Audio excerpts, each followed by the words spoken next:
Hello student, आज हमारे पास में क्वेश्चन है। यहाँ पर लिखा है कि इफ़ ए इक्वल टू इतना मैट्रिक्स हमारे पास में टीपीटी यानी कि to prove that A cube equal to A inverse, ठीक है। या फिर यदि ए बराबर ए मैट्रिक्स है तब सिद्ध कीजिए कि ए की क्यूब बराबर ए इनवर्स, ठीक है। प्रीवियस वीडियो में हमने देखा है कि ए की क्यूब कैसे निकालते हैं, ए इनवर्स कैसे निकालते हैं। अगर अभी तक आपने वो वीडियो नहीं देखे हैं तो आप उन वीडियो को जरूर देखें, जिससे आपको ए की क्यूब और साथ साथ में ए इनवर्स निकालना आ जाए, ठीक है। तो हम इस क्वेश्चन को देखते हैं किस तरह सोल्व करना है। तो सबसे पहले हम यहाँ पर जो मैट्रिक्स दिया हुआ है इक्वल टू, ये हमारा जो मैट्रिक्स है, तो सबसे पहले हम इसकी हेल्प से ए की क्यूब निकालेंगे, ठीक है। उसके बाद हम निकालेंगे ए इनवर्स, ठीक है। ए इनवर्स निकालने के लिए मैंने आपको सिर्फ अभी एक मेथड बताया जिसको हम बोलते हैं गॉस जॉर्डन विधि या गॉस जॉर्डन मेथड, ठीक है। जहाँ पर हम लेते हैं कि ए इक्वल टू आई ए लेते हैं, ठीक है। दूसरा जो मेथड है हम उसको डिस्कस करेंगे नेक्स्ट वीडियो के अंदर, जो हमारा टॉपिक चलने वाला है, जो हमारा चैप्टर चलेगा डिटर्मिनेंट या सारणिक जिसको हम बोलते हैं, ठीक है। तो वहाँ पर दूसरा मेथड डिस्कस करेंगे। तो फिलहाल अभी हम देखते हैं यहाँ पर गॉस जॉर्डन विधि के द्वारा। तो सबसे पहले हम निकालते हैं पहले यहाँ पे ए की क्यूब। तो ए की क्यूब आप कैसे निकालोगे? अगर आपके पास में यहाँ पर अगर ए स्क्वायर हो, ठीक है, ए स्क्वायर को आप इस तरह से लिख सकते हो कि ए मल्टीप्लाई बाई ए, ठीक है। ए मल्टीप्लाई बाई ए का मतलब है कि आपके पास में जो भी मैट्रिक्स है ए, उसको आपने दो बार मल्टीप्लाई किया हुआ है, यानी कि इस वाले मैट्रिक्स है। तो मैं इसको लिख सकता हूँ कि 3 2 0 -3 -3 -1 4 4 1।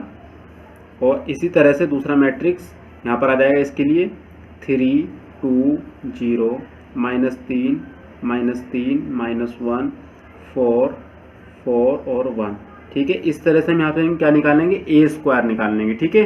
तो अगर अभी तक आपने देखा नहीं है कि वीडियो के अंदर कि हम ए स्क्वायर किस तरह से निकालते हैं, तो आप उन वीडियो को जरूर देखें, जिससे आपको ए स्क्वायर भी निकालना आ जाए, ठीक है। तो देखते हैं यहाँ पर कैसे निकालते हैं। तो सबसे पहले आप जो इसका रो लेना और इसका कॉलम लेना है, यानी कि कहने का मतलब मेरा यह है कि इसका फर्स्ट रो का मल्टीप्लाई करना है आपको इसके तीनों कॉलम के साथ में, ठीक है। और उनके कॉरस्पोंडेंस या उनके संगत जो भी एलिमेंट आ रहा है उसका मल्टीप्लाई उसी एलिमेंट के साथ में करना है। जैसे 3 का मल्टीप्लाई 3 के साथ में, 3 का 2 के साथ में, 4 का 0 के साथ में, ठीक है। और फिर आप सबको क्या करना है, ऐड करना है, ठीक है। तो हम स्टार्ट करते हैं इसको, ठीक है। तो देखो मल्टीप्लाई आप तभी पॉसिबल हो सकती है आपकी जब अगर आपके ऑर्डर इक्वल है, यानी कि 3/3 का ये मैट्रिक्स है और 3/3 का ये मैट्रिक्स आपका इक्वल है, ठीक है। यानी कि मैं कह सकता हूँ कि अगर आप किसी मैट्रिक्स का मल्टीप्लाई कर रहे हो तो वो तभी पॉसिबल है अगर ये वाला 3 और ये वाला 3 ये इक्वल है, ठीक है। यानी कि मैं कह सकता हूँ कि इसके रो बराबर होने चाहिए इसके कॉलम के, ठीक है। तभी आप उसका मैट्रिक्स का मल्टीप्लाई कर सकते हो आपस में, ठीक है। तो अब देखते हैं, अब यहाँ पर 3 का मल्टीप्लाई 3 में करा तो कितना है हमारे पास में 9 आया, ठीक है। इसका मल्टीप्लाई -3 का करा 2 के साथ में तो कितना है -6 आ गया। तो बीच में आएगा देखो प्लस, देखो प्लस माइनस क्या हो जाता है, माइनस हो जाता है आपका, ठीक है। 4 का मल्टीप्लाई 0 में करा तो 0 हो गया तो +0, ठीक है। पहली रो का पहले कॉलम के अंदर हो गया। अब पहली रो का ही दूसरे कॉलम में करना है, तो दूसरे कॉलम के लिए हम यहाँ लिखेंगे, ठीक है। तो 3 से आपका कितना होता है 9, ये माइनस आएगा क्योंकि प्लस का है माइनस का है, ठीक है। इसी तरह से 3 का मल्टीप्लाई 3 के ऊपर करोगे और दोनों ही क्या है माइनस के, तो माइनस माइनस प्लस, अरे पहले से ही प्लस चल रहा है तो कितना हो गया प्लस का 9, ठीक है। इसी तरह से 4 का मल्टीप्लाई -4 में और -1 में, ठीक है, तो -4 हो गया। इसी तरह से आप देखना है तीसरे कॉलम के लिए फर्स्ट रो का मल्टीप्लाई, ठीक है। तो 3 चौका आपका कितना होता है 12 होता है आपका। फिर -3 का 4 के अंदर करना है तो माइनस का कितना हो गया 12, फिर 4 का 1 में तो +4 हो गया, ठीक है। इनके बीच में सबके प्लस आता है, ठीक है। अगर कोई चीज संख्या अगर आपके पास में कोई नंबर या फिर माइनस के अंदर लिखा है तो सिर्फ माइनस में लिखा जाएगा, ठीक है, क्योंकि प्लस माइनस आपका माइनस होता है, ठीक है। अब देखो हमारे फर्स्ट रो का काम खत्म हो चुका है। अब हमें सेकंड रो का तीनों कॉलम के साथ में मल्टीप्लाई करना है, ठीक है। तो 2 3 आपका 6 होता है, 3 दूनी आपका कितना होता है 6 होता है, 4 0 0 होता है आपका। इसी तरह से 2 3 आपका कितना होता है 6, 3 3 आपका 9 होता है, क्योंकि देखो माइनस माइनस प्लस हो गया, अब पहले से प्लस चल रहा है। तो 4 का मल्टीप्लाई -1 में तो -4 हो गया आपका। 2 का 4 में करा तो 8, 3 का 4 में तो -12, यहाँ पर 4 का 1 में तो +4, ठीक है। इसी तरह से अब लास्ट रो का तीनों कॉलम के साथ में 0 का 3 के साथ में 0, -1 का 2 के साथ में -2, 1 का 0 के साथ में +0, ठीक है। अब 0 का 3 के साथ में 0, -1 का -3 में +3, -1 और +1 का -1 के साथ में -1, 0 का 4 के साथ में 0, -1 का 4 के साथ तो -4, 1 का 1 के साथ में तो प्लस 1। ठीक है, अब आप क्या करोगे, सभी को ऐड कर दीजिए सभी को। ठीक है, तो ऐड कर देते हैं हम। तो देखते हैं हमारे पास में वैल्यू कितनी आने वाली है। देखो 9 में से 6 गया, आपका कितना बचता है 3। 6 में से 6 गया 0। 0 में से -2 गया, यानी कितना बचा आपके पास में -2 ही बचता है आपके पास। या 0 में से 2 जा रहे हैं आपके, अब यहाँ से -9 और +9 कैंसिल, तो कितना बचा +4 और -4। ठीक है, इसी तरह से ये आपके 4 और 6 कितने होंगे, -10 और +9। ठीक है, तो कितना बचता है -1। यहाँ 3 में से 1 गया, 2 बचता है आपके पास। 12 से 12 कैंसिल, बचा क्या आपके पास 4। 8 और 4 तो होता है आपका 12, तो 12 - 12 अब इनकी 0 बचा। -4 +1 तो -3। ठीक है, ये जो वैल्यू है ये आपकी किसकी है, ये a² की। ठीक है, आपको निकालना है क्या है, a की क्यूब। तो a की क्यूब को मैं इस तरह से लिख सकता हूँ कि a की क्यूब = a² × a।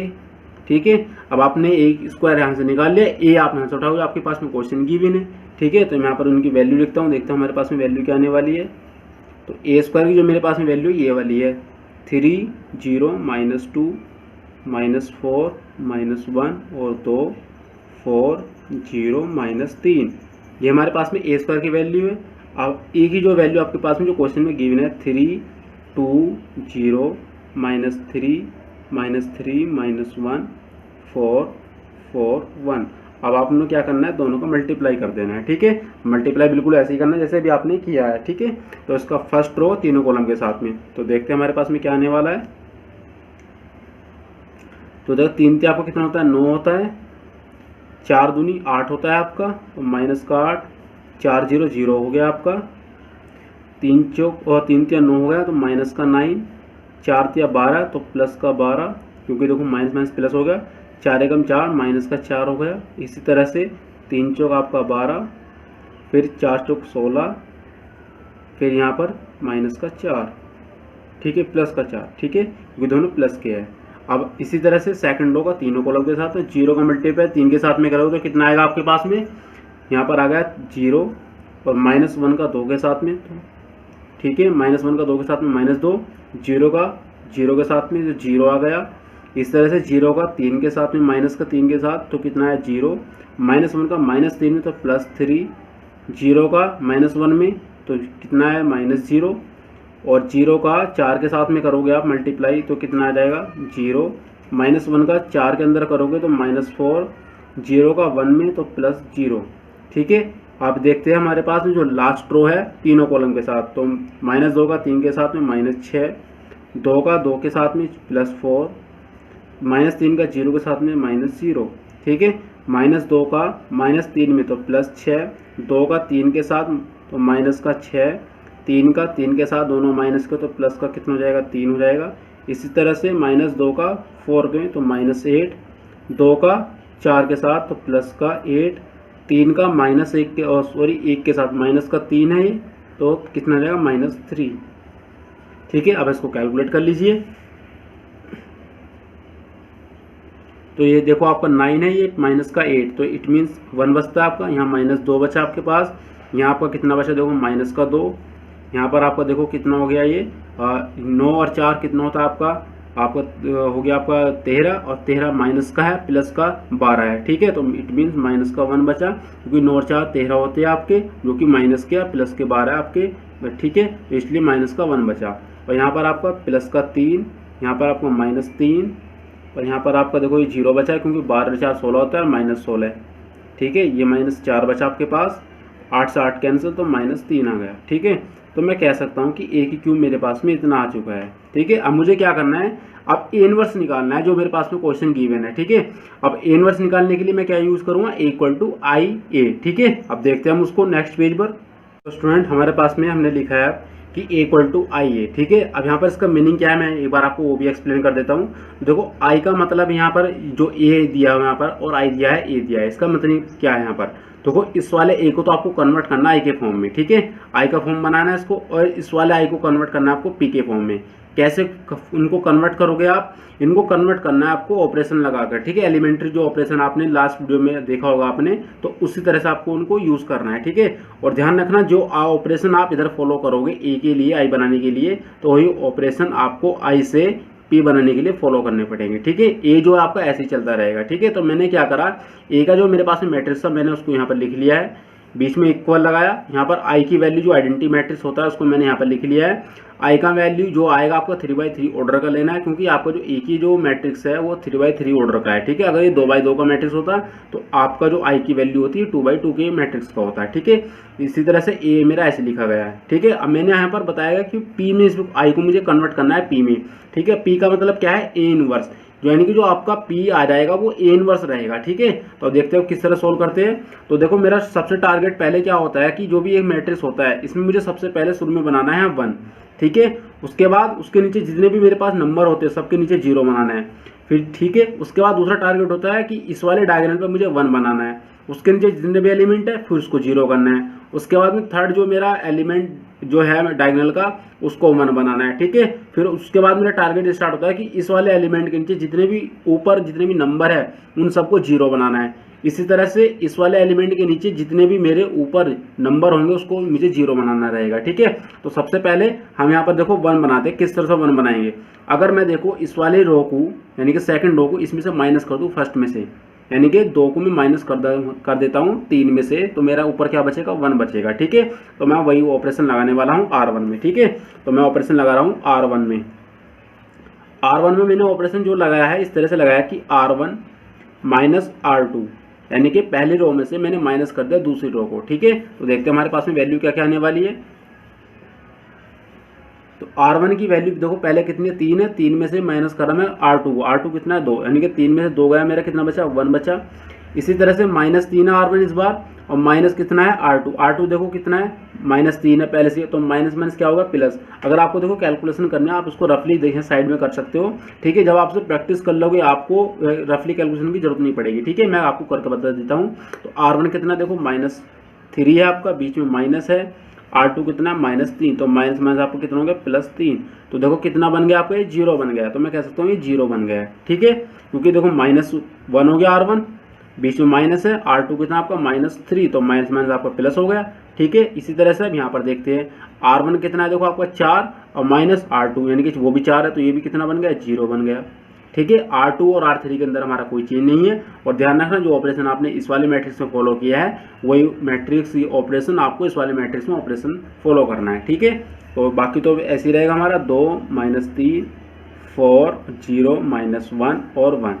ठीक है, अब इसी तरह से हमने यहाँ पर फॉलो करना है यही वाला R1 - R2, तो 1 में से 0 गया तो 1 बचा, 0 में से 1 गया तो -1, 0 में से 0 गया हमने माइनस करा तो 0, और बाकी सब ऐसा ही 0 0 1, और ए आपका ऐसे ही चलता रहेगा। ठीक है, देखो मेरा 1 बनाना था 1 बन चुका है। अब मेरा दूसरा काम होता है इस 1 के नीचे जितने भी नंबर है सभी को 0 बनाऊं। ठीक है, अगर कोई नंबर पहले से 0 है तो हम उसको मूव कर देंगे, यानी कि हम उसको ऐसे रहने देंगे, कोई उस पर छेड़ाखानी नहीं करेंगे। ठीक है, तो देखो यहाँ पर ये वाला 0 तो पहले से बना हुआ मिला मुझे, मैं इसको 0 बना रहा हूँ। ठीक है, 0 कैसे बनाऊंगा कि भाई R2 के अंदर मैं यहाँ से माइनस करता हूँ R2 में से 2 × R1। ठीक है, 2 से मल्टीप्लाई करके R1 में इसमें माइनस कर दूंगा। ठीक है, तो देखते हैं हमारे पास में क्या क्या वैल्यू आएगी। तो R1 में कोई चेंज नहीं है, तो पहले R1 आपका ऐसे लिखा जाएगा। R2 के अंदर चेंज है आपका, R2 कितना देखो 2, बीच में माइनस है, 2 × R1 कितना है 1, तो इसमें से माइनस करोगे तो कितना बचेगा 0। इसी तरह से R2 कितना आपके पास में -3 है इस बार, बीच में माइनस है, फिर 2 × R1 कितना है 0, देखो ये 0 हो गया, तो कितना बचा आपके पास में -3। इसी तरह से R2 कितना है 4, बीच में -2 × R1 0, ये 0 हो गया, तो कितना बचा आपके पास 4 बचा। ठीक है, बाकी तो कुछ चेंज नहीं करना, तो 0 -1 और 1, और इसी तरह से आपको ये रूल इधर भी फॉलो करना है। तो 1 -1 0 किसके अंदर, दूसरी रो के अंदर। ठीक है, तो दूसरी रो आपकी देखो कितनी है R2 यानी कि 0, बीच में -2 × R1 कितना है 1, यानी कि -2 बन चुका है ये। इसी तरह से R2 कितना आपके पास देखो इस बार 1 है, बीच में माइनस है, 2 × R1 कितना है -1, तो माइनस माइनस आपका प्लस हो गया, तो यानी कि मैं कह सकता हूँ 2 और 1 3 हो गया। ठीक है, इसी तरह से ये तो आपका देखो 0 ही रहेगा। देखो R2 कितना है 0, -2 × R1, R1 कितना है 0, तो 0 ही रहेगा ये तो। ठीक है, और बाकी सब ऐसे ही रहेगा आपका 0 0 1 और यहाँ पर A। ठीक है, अब देखो 1 के नीचे दोनों 0 बन गए हैं। अब मुझे इस 3 को करना है 1, ठीक है। तो 1 कैसे कर सकता हूँ, मेरे पास में देखो दो चॉइस है, या तो मैं 3 से -3 से इसको डिवाइड कर दूँ, प्लस का 1 करना है मुझे, ठीक है, ना कि -1। या तो मैं इसमें -3 से डिवाइड कर दूँ, या फिर यहाँ से मैं इसमें 2 से मल्टीप्लाई करके इसमें से इसको क्या कर दूँ, माइनस कर दूँ, ठीक है। तो देखते हैं कौन सा ऑपरेशन लगाना हमारे लिए कंफर्टेबल होगा। तो मैं यहाँ पर लगा देता हूँ R2 के अंदर R2, ठीक है, R2 लिखा मैंने, 3 यहाँ पर है, यहाँ पर मैं अगर 2 से मल्टीप्लाई कर दूँ, साथ में इसको ऐड कर दूँ उसमें, या माइनस कर दूँ, ठीक है। तो डिपेंड करता है कंडीशन आपकी कि माइनस के प्लस के है। तो मैं यहाँ पर 2 से मल्टीप्लाई कर रहा हूँ, किसमें, थर्ड रो में, ठीक है। तो 2 से मल्टीप्लाई करा मैंने R3 के अंदर। अब देखो मुझे माइनस करना है, प्लस करना है। देखो R2 कितना आपको देखो -3 है, ठीक है।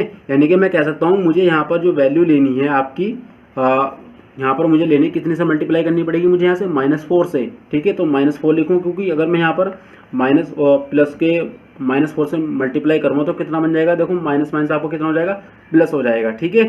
तो देखो मैं -4 से मल्टीप्लाई कर रहा हूँ उसमें, तो -4 से अगर मैं मल्टीप्लाई करता हूँ तो यहाँ पर माइनस आएगा आपका, ठीक है। तो यहाँ पर देखो R2 कितना है, 3 है माइनस का, माइनस बीच में लगा है, यहाँ माइनस आ गया। तो 4 से मल्टीप्लाई करिए, R3 कितना -1, तो माइनस माइनस आपका कितना हो गया, +1। इसको एक बार तो आप दोबारा समझ सकते हो कि R2 देखो कितना आपके पास -3 है, बीच में क्या है, माइनस है, फिर 4 है, फिर इंटू R3 कितना -1, तो माइनस यहाँ पर यहाँ लिख लिया, ठीक है। माइनस माइनस आपका क्या हो गया, देखो प्लस हो गया, तो प्लस का 4 और ये माइनस का 3, तो यानी कि कितना बचेगा हमारे पास में, माइनस का 3 और प्लस का 4 है, तो कितना बचा हमारे पास में, प्लस का 1, ठीक है। तो मैं कह सकता हूँ यहाँ पर मेरा प्लस का 1 बन रहा है, ठीक है। तो यही ऑपरेशन मैं यहाँ पर लगा दूँ अब। तो देखते हैं हमारे पास में आंसर क्या आने वाला है आगे। तो देखो 1 0 0, पहले में कोई चेंजेस नहीं है हमारे पास में, दूसरे में चेंज करना है तो ये वाला ऑपरेशन लगाएंगे। तो पहले देखो R2 कितना है 0, बीच में -4 इंटू R3 कितना है 0, ठीक है। R2 कितना है 0, -4 इंटू R3, तो दोनों ही 0, तो हमारे पास में क्या आ जाएगा, 0 आ जाएगा, ठीक है। इस तरह से R2 कितना हमारे पास देखो -3 था, बीच में माइनस है, 4 इंटू R3 कितना -1, तो माइनस माइनस आपका कितना हो गया, प्लस हो गया, यानी कि मैं कह सकता हूँ 1 बना मेरे पास में यहाँ पर, ठीक है। इसी तरह से R2 कितना मेरे पास में 4 है इस बार, बीच में माइनस है, तो 4 इंटू R3 कितना मेरे पास में देखो 1, तो 1, यानी कि मल्टीप्लाई करूँगा तो कितना बन जाएगा, देखो 0 बन गया, ठीक है। इस तरह से यहाँ पर कोई चेंज नहीं है हमारा। और इधर देखते हैं हमारे पास में क्या क्या वैल्यू बचने वाली है, तो 1 -1 और यहाँ पर 0। R2 के अंदर चेंज कर रहे हैं, R2 कितना मेरे पास में -2, बीच में -4 इंटू R3 कितना है 0, ये आपका 0 बन गया, तो कितना बचा मेरे पास में -2, ठीक है। R2 कितना है मेरे पास में देखो 3 है, बीच में माइनस आपका 4 इंटू R3 कितना है देखो आपके पास में 0 है, ठीक है। R3 कितना आपके पास में 0, तो यानी कि आपने मल्टीप्लाई करा, ये 0 बन गया, तो कितना बचा आपके पास में 3, ठीक है। तो R2 इस वाले के लिए चेक कर लेते हो आप किस तरह करा। R2 देखो आपके पास में कितना है, -2 है आपके पास में, ये देखो मैंने -2 लिखा, उसके बाद हम -4 इंटू R3 कितना है 0, तो उसको मल्टीप्लाई करोगे तो कितना बचेगा आपका -2, ठीक है। यानी कि हमारा काम अभी सही चल रहा है। अब देखते हैं हम इस वाले के लिए यहाँ पर क्या आएगा। तो R2 कितना है 0, ठीक है, बीच में माइनस है, 4 इंटू R3 कितना है 1, इसका मल्टीप्लाई करोगे तो कितना हो जाएगा -4, ठीक है। बाकी कुछ चेंज नहीं करना, 0 0 1 और यहाँ पर A आपका ऐसे ही रहेगा, ठीक है। अब देखो आपका डायगोनल का 1 बन चुका है, यहाँ पर दोनों 0 बन चुके हैं, यहाँ पर भी ऑटोमेटिक 0 बन चुके हैं। अब आपको क्या करना है, इसको 0 बनाना है, ठीक है। आप क्या करोगे, सिंपली यहाँ पर इस 1 को इसमें ऐड कर दीजिए, ठीक है। यानी कि R3 के अंदर आपने क्या करना है, R2 को ऐड कर देना है, ठीक है। तो अब मैं यहाँ पर ऐड कर देता हूँ R3 और प्लस R2, ठीक है। मैंने इसको ऐड कर दिया है, देखते हैं हमारे पास में ऑपरेशन क्या क्या लगने वाले हैं। ऑपरेशन मैंने लगा दिया, देखते हैं वैल्यू क्या आने वाली है, ठीक है। तो 1 0 0 0 1 0, यहाँ पर 0, देखो इसमें ऐड करना हूँ R3 और R2 को, ठीक है। तो R3 कितना है 0 प्लस R2, यानी कि 0 बन गया, ये देखो -1 और ये +1, 0 बन गया। ये आपको कितना हो गया, R3 कितना है 1 और प्लस 0, यानी कि कितना बन गया 1। और इसी तरह से यहाँ पर आपका 1 -1 0 और यहाँ पर आपका -2 3 -4, यहाँ पर इसको ऐड करना है, ठीक है। तो -2 प्लस 0, तो -2 बना, 3 प्लस 0 3 बना, और -4 और +1, तो कितना बचा -3, ठीक है। यहाँ पर ये आपका ऐसे ही चल रहा है, ठीक है। अभी देखो ये मेरा I बन चुका है, जो कि मुझे I बनाना था, ये मेरा P बन चुका है। और P का मतलब मैंने आपको क्या बताया था, A इनवर्स, ठीक है। तो मैं यहाँ पर इसको लिख लेता हूँ। तो P की जो मेरे पास वैल्यू आ गई है, मैं उसको यहाँ लिख देता हूँ अब। तो P इक्वल टू यहाँ पर लिखूँ मैं ए इनवर्स, ठीक है, क्योंकि वैल्यू जो है ए इनवर्स की है, ठीक है। अब यहाँ पर हम वैल्यू लिख लेते हैं, तो 1 -2 और यहाँ पर -1 3 3 0 -4 और -3, तो मैं कह सकता हूँ मेरे पास में ए इनवर्स आ गया, ठीक है। अब हमारे पास में जब हमने क्वेश्चन सोल्व करा था ए की क्यूब भी हमने निकाला था, तो ए की क्यूब हमारे पास में देखो ये आया था 1 -2 ठीक है, -1 3 -3 0 -4 -3। अब हमें दोनों वैल्यू को चेक करना है कि या क्या ये दोनों मेरी वैल्यू आई है ए की क्यूब की और ए इनवर्स की, दोनों इक्वल है या नहीं। अगर दोनों इक्वल है तो मैं कह सकता हूँ कि मेरा जो क्वेश्चन था वो प्रूफ हो चुका है, ठीक है। तो यहाँ पर मैं ए की क्यूब की पहले वैल्यू लिख लेता हूँ कि ए की क्यूब मेरे पास में कितना आया हुआ है, ठीक है। तो ए की क्यूब मेरे पास में आया हुआ है, मैं सारी वैल्यू को यहाँ लिख लेता हूँ, ठीक है। तो ए की क्यूब मेरा पहले रो के अंदर, जो पहले कॉलम में 1 -2 ठीक है। दूसरे कॉलम में है मेरा -1 और 3 और यहाँ पर है 3 और इसी तरह से यहाँ पर मेरा बचा है 0 -4 एंड -3, ठीक है। अब देखो आप इनको मैच करो, क्या दोनों इक्वल है। ए इनवर्स इक्वल टू ए की क्यूब है क्या आपका, बिल्कुल है। तो मैं कह सकता हूँ कि आपका ए इनवर्स इक्वल टू है किसके, ए की क्यूब की, यानी कि हमने जो प्रूफ करना था ए की cube equal to A inverse, ये मेरा प्रूफ हो चुका है, ठीक है। तो मैं यहाँ पर लिखूँगा हैंस प्रूफ, क्योंकि हमने इसको प्रूव कर दिया है, ठीक है। यही क्वेश्चन आपसे पूछा गया था, इस तरह के क्वेश्चन को आपको इस तरह सोल्व करना है, ठीक है। आप इस तरह से भी सोल्व कर सकते हो उसको। अगर आपका कोई दूसरा क्वेश्चन आता कि ए की क्यूब ए स्क्वायर बराबर ए इनवर्स हो सकता है, आपका ए की 5 बराबर ए इनवर्स हो सकता है, ठीक है, ये इनवर्स है। इस तरह से आपके क्वेश्चन पूछे जा सकते हैं एग्जाम में। तो आप उन्हें क्या करना है, सबसे पहले आपको ए स्क्वायर निकालना पड़ेगा, ठीक है। अगर आपको A5 पूछा है तो आपको पहले ए स्क्वायर निकालने पड़ेगा 2 बार, ठीक है। एक बार निकाल लीजिए, उससे काम हो जाएगा। तो ए स्क्वायर जब यहाँ पर आप इसको निकालोगे, ए स्क्वायर निकालोगे एक, फिर दोबारा भी ए स्क्वायर और फिर आपका जो ए बचेगा, ठीक है। यानी कि मैं कह सकता हूँ कि आपने निकालना है पहले ए स्क्वायर, फिर ए की क्यूब निकाल लीजिए, फिर दोनों को मल्टीप्लाई कर लीजिए, ए की 5 बन जाएगा, ठीक है। और कहीं पर जाकर फिर ए इनवर्स के इक्वल बन जाएगा। इस तरह के क्वेश्चन भी आपके एग्जाम में फ्रेम हो सकते हैं, ठीक है। तो थैंक यू स्टूडेंट। अगर आपको वीडियो पसंद आया तो वीडियो को लाइक कीजिए, शेयर कीजिए अपने फ्रेंड के साथ में, और मिलते हैं नेक्स्ट वीडियो में नए टॉपिक के साथ में। तब तक के लिए फिलहाल goodbye and take care.